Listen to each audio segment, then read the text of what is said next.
Fake డాక్యుమెంట్లను సృష్టించి కబ్జాలకు పాల్పడుతున్నారని నగర మేయర్ పేర్కొన్నారు. అనంతపురం నగరంలో ఫేక్ డాక్యుమెంట్లను సృష్టించి కబ్జాలకు కూటమి ప్రభుత్వ నేతలు పాల్పడుతున్నారని అనంతపురం నగర మేయర్ మహమ్మద్ వసీం సలీం తీవ్రస్థాయిలో మండిపడ్డారు.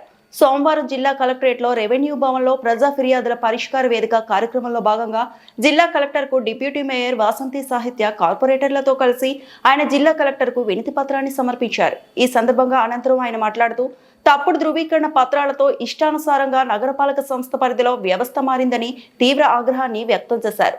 నకిలీ పత్రాలను సృష్టించి ఏకంగా ప్రాపర్టీ ట్యాక్స్ వేరే వారి పేరు మీద ట్రాన్స్ఫర్ చేసి సామాన్య ప్రజలను తీవ్ర ఇబ్బందులకు గురి చేస్తున్నారని మండిపడ్డారు.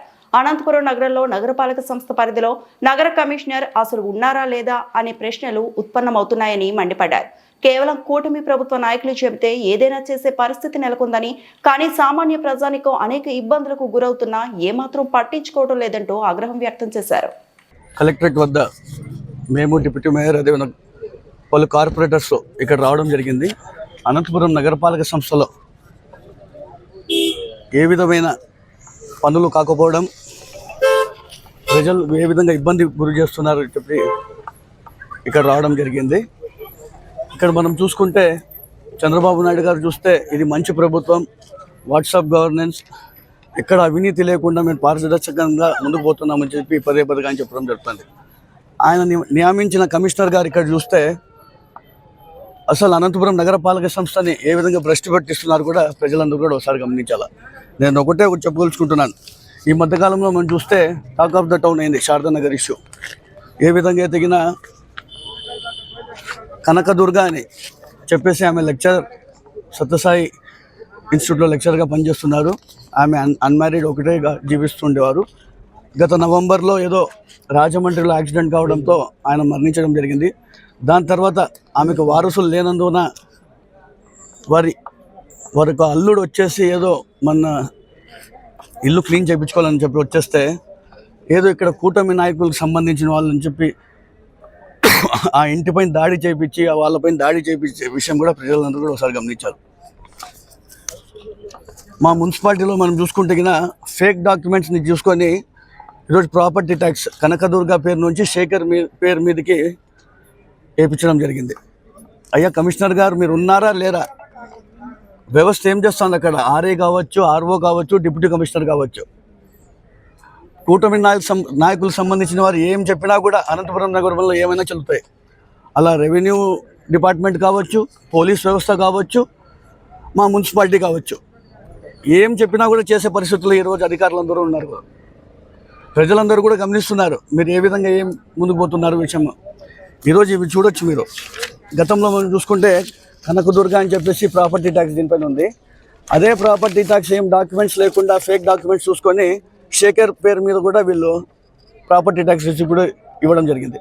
మరి మధ్యకాలంలో ఒక వారంలో బయటికి రావడంతో కమిషనర్ గారే దీనికి వెంటబడి మరి కనకదుర్గ పేరు మీద చేయించడం అంటే ఎంత దౌర్భాగ్య పరిస్థితుల్లో మన కార్పొరేషన్ ఉందో ఈరోజు మీరు అందరూ కూడా ఒకసారి గమనించాలి. ప్రతి ఒక్కటి కూడా కేవలం ఇదొకటే కాదు, నగరపాలక సంస్థలు మనం చూసుకుంటే టౌన్ ప్లాన్కి సంబంధించి ఈరోజు ఎప్పుడు చూడని విధంగా కూటమి నాయకులు అప్రూవల్ ఇచ్చిన తర్వాతే నగరపాలక సంస్థలో ఈరోజు అప్రూవ్ అయ్యే పరిస్థితి కూడా ప్రజలందరూ గమనించాలి. కొంచెం డివేట్ అయినా అక్కడ పోయి కలవాలా, ఎక్స్ట్రా ఫ్లోర్ వేసుకోవాలన్నా కూడా ప్రజాప్రతినిధుల ఇంటికి పోయి కలవాలా, సెల్లార్ తీసుకోవాలన్నా కూడా ప్రజాప్రతినిధుల ఇంటికి పోయి కలవాలా. ఇదేమి ఇక్కడ ప్రజాస్వామ్యం ఉందా లేదా, ఇక్కడ ఏ విధంగా ఇక్కడ పరిపాలన కొనసాగుతుందో కూడా ప్రజలందరూ ఒకసారి గమనించాలి. కమిషనర్ గారికి అనేక సార్లు మేము కావచ్చు, మా కార్పొరేటర్లు కావచ్చు, మున్సిపల్ స్థలాలన్నీ కబ్జా అవుతున్నాయని చెప్పినా కూడా ఆయన పట్టించుకొని పాపం లేదు. ఈరోజు అంత వరస్ట్గా ఉన్నాడు కమిషనర్ గారు. ఎన్నిసార్లన్నా చెప్పండి మీరు, పట్టించుకోడు. ఈరోజు ప్రభుత్వ స్థలాలు మున్సిపల్ స్థలాన్ని కబ్జా అవుతున్నా కూడా కమిషనర్ పట్టించుకొని పరిస్థితి ఉన్నాడంటే తొత్తులాగా పనిచేస్తున్నాడు టీడీపీ నాయకులకైనా కూటమి నాయకులకి. అంత తొత్తులా పనిచేసే విధంగా ఈరోజు వేరుస్తుంటే కూడా ప్రజలందరూ ఒకసారి గమనించాలని మరే వారికి కోరుతున్నాను. అడ్వర్టైజ్మెంట్కి సంబంధించి కావచ్చు, ఎక్కడ పడితే అక్కడ హోర్డింగ్స్ కానివ్వండి, లాలీపాప్ బోర్డ్స్ కానివ్వండి, ఫ్లెక్సీలు కానివ్వండి, అనేకమంది ఎక్కడ పడితే అక్కడ చేసుకుంటారు. పెండింగ్ వర్క్స్ సంబంధించి ఏదైనా ఒకటి చూడమంటే ఒకటి చూడు. దాదాపుగా మన ప్రభుత్వంలో అనేకమంది మనం శాంక్షన్ చేసినాం. ఇప్పటికీ పనులు మొదలు కానివి కూడా అనేక చూసాం. కేవలం ఎక్కడో పోతారు, భూమి పూజ చేస్తారు, కేవలం ప్రజలకి చూపించక మాత్రమే, షో చేయడానికి మాత్రమే వీళ్ళు భూమి పూజ చేస్తున్నారు. కానీ ఎక్కడ ఒక పని కూడా మొదలుపెట్టిన పరిస్థితి కూడా ప్రజలందరూ ఒకసారి గమనించాలి. తర్వాత శానిటేషన్ చూస్తే పారిశుద్ధ్యం ఎంత దరిద్రంగా మారిందంటే అనంతపురం నగరం. డీజిల్ కూడా సప్లై చేయని పరిస్థితి. కమిషనర్ గారు ఇంటింటి చెత్త సేకరణ కావచ్చు, ట్రాక్టర్స్కి డీజిల్ కూడా ఇవ్వలేని పరిస్థితి అంట. ఏమైనా చెప్తే నువ్వు శానిటరీ సెక్రటరీ కావచ్చు, ఇన్స్పెక్టర్లు నడితే సార్ డీజిల్ కేవలం 8 నుంచి 10 లీటర్లు మాత్రమే ఇస్తున్నారు, మీకు చాలా ఇబ్బంది అయిందని చెప్తారు. డీజిల్ కూడా ఏమి పరిస్థితి అంటే ఈయన కమిషనర్ గారు ఉన్నాడా నిద్రపోయినాడు కూడా ప్రజలందరూ ఒకసారి గమనించాలి తెలియజేస్తున్నాను. ఏ ఒక్క ప్రభుత్వ నిబంధనలను కూడా పాటించాడు ఆయన. గతంలో మనం చూసుకుంటే ఒక అడ్వకేట్ని కూడా కౌన్సిల్కి తెలియకుండానే ఆయనే కూటమి నాయకులు చెప్పినారని చెప్పేసి ఒక అడ్వకేట్ని నియమించడం జరిగింది. అదేవిధంగా ఇప్పుడు సంబంధించి ఒక టీపీఎస్ సంబంధించి ఆమెకు ఫుల్ టైం ధర్మారం ఉంటే ఓడి అనంతపురానికి ఇచ్చారు. ఇప్పుడు మరీ అక్కడ పంపించాలని చెప్పేసి ధర్మారం పంపించాలని చెప్పేసి 2 months కింద ఇచ్చిన ఆ ప్రభుత్వ నిబంధనలు కూడా పాటించడు. చంద్రబాబు నాయుడు గారు చూస్తే వాట్సాప్ గవర్నెన్స్ మేమంతా పారదర్శకంగా పనిచేస్తామంటే ఆఖరికి ప్రభుత్వ నిబంధనలు కూడా పాటించకపోవడం కూడా ఈ కమిషనర్ గారికి నేను తెలియజేస్తాను. ప్రజలందరూ కూడా ఒకసారి గమనించాలా. ఎక్కడ చూసినా కూడా ఖాళీ స్థలాలు కానివ్వండి, ఖాళీ ఇల్లులు కూడా ఉన్నవి కూడా. ప్రజలందరూ కూడా అమెరికాలో చాలా మంది ఉంటారు, వృద్ధులు ఎక్కువ ఉంటారు, ఖాళీ స్థలాలు ఉన్న వాళ్ళు కానివ్వండి, ఖాళీ ఇల్లులు ఉన్న వాళ్ళు కూడా. మీరందరూ కూడా ఒకసారి ఇక్కడ అనంతపురం నగరంలో ఎలా ఉంటుంటే పరిస్థితి అప్పటికప్పుడు మాకు తెలియకుండానే స్థలాలు వేరే వాళ్ళ పేరు ఆస్తులన్నీ మారిపోతున్నాయి. మీరందరూ కూడా ఒకసారి వెరిఫై చేసుకోమని కూడా ప్రజల్ని కూడా నేను కోరడం జరుగుతుంది.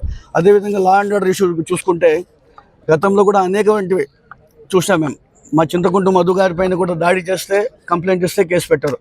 నా ఛాంబర్లోకి వచ్చి ఎలాగంటే ఆ టేబుల్ పైన ఫైల్ అన్ని తీసేసుకొని టేబుల్ పైన ఎక్కి ఫోటో పెట్టడానికి పెడితే అప్పుడు మేము కంప్లైంట్ ఇస్తే కేసు పెట్టారు. ఫ్లెక్సీల విషయంలో దౌర్జన్యంగా మెయిన్ సెంటర్స్లో వచ్చి 4-5 మంది వచ్చి ఫ్లెక్సీలు చింపుకుంటా తీసుకుంటూ పోయినా కూడా పోయి కంప్లైంట్ పెడితే కేసులు పెట్టారు.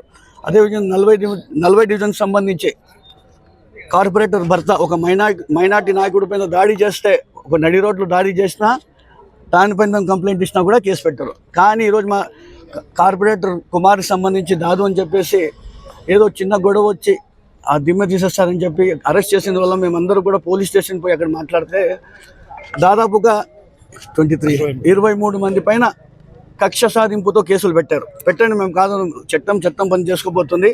అక్కడ వెళ్ళిన తర్వాత ఒక సిఐ స్థాయిలో ఉన్నటువంటి వ్యక్తి, ప్రజాప్రతినిధులు ఉన్నాము, ఒక మేయర్గా ఉన్నాను, డిప్యూటీ మేయర్గా ఉంది, దాదాపుగా 20 మంది కార్పొరేటర్లు ఉన్నారు, నోటికి వచ్చినట్లు మాట్లాడతాడు ఆయన. మేము తప్పు చేసింటే కేసు పెట్టుకోండి.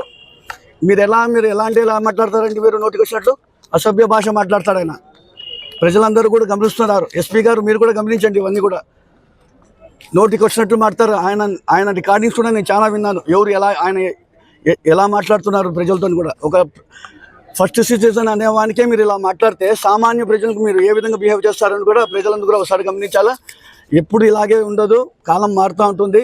కలెక్టర్ గారు కూడా మేము ఇప్పుడే కలవడం జరిగింది. ఇక్కడ జరిగినటువంటి ఇక్కడ మ్యూటేషన్ సంబంధించి అవి చెప్పడం జరిగింది. అదేవిధంగా నగరపాలక సంస్థలు ఏ విధంగా వెంటగా అన్ని